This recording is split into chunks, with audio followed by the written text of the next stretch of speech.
Not sure what else to say other than we are in the Bavarian Alps getting a first look at Aston Martin's DBS Superleggera.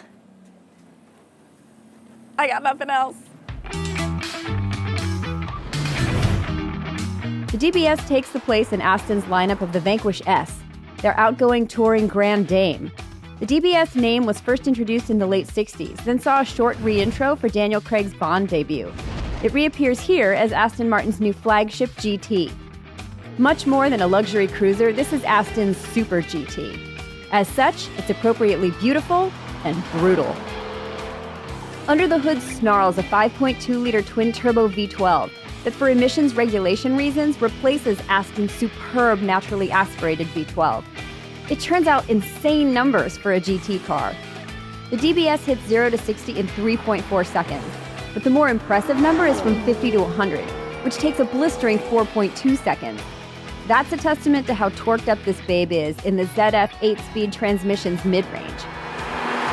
Dodging cyclists and Westfalia camper vans throughout the Bavarian Alps during the height of summer might have tested my patience on our drive, but it tested the DBS perfectly when quick acceleration and mega torque were needed for passing.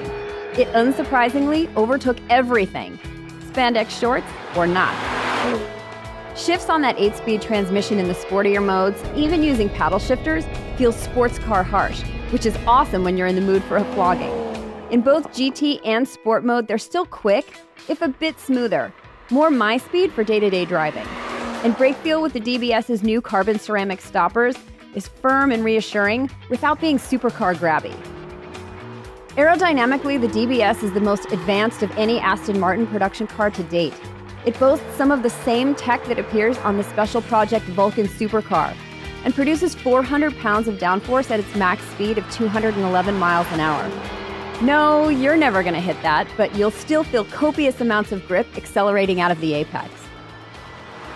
Dynamically, the DBS sits somewhere right between the DB11 and the Vantage. It's firmer and produces less roll than the DB11, but it's more compliant than the Vantage. Does that make it the most perfect Aston Martin yet? Maybe.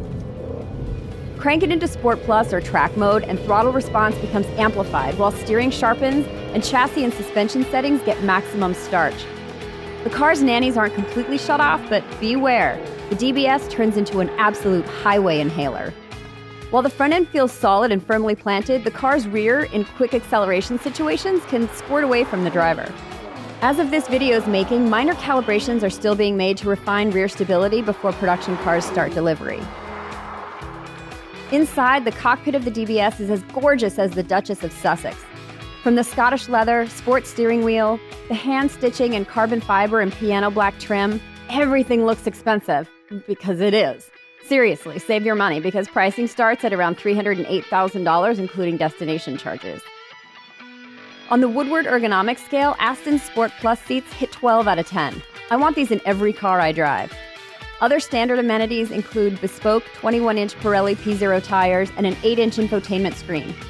The option sheet reads like my favorite epic summer romance novel and includes stuff like carbon fiber roof, side and hood louvers and seat backs, quilted leather interior door coverings, and a Bang & Olufsen audio system.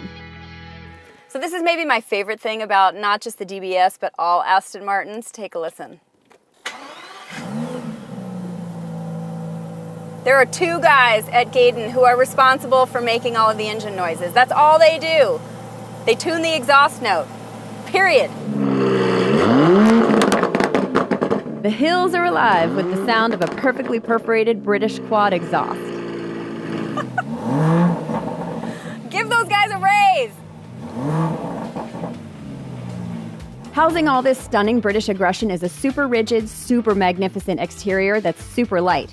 Incidentally, that's what Superleggera means in Italian. From the sculpted clamshell hood, through the broad shoulders to the muscular rear haunches, it's got a more sinewy and defined carbon fiber paneled physique than the DB11. This car made rubberneckers out of a lot of Bavarian bystanders. And it better, since according to Aston designers, its main competition is the Ferrari 812 Superfast. Aston Martin's future plans are as aggressive as their V12 engines. With the DBS, they're on car number 3 of a 7 new cars in 7 years, then redesign and repeat strategy that doesn't show signs of slowing down with the introduction of this newest crown jewel.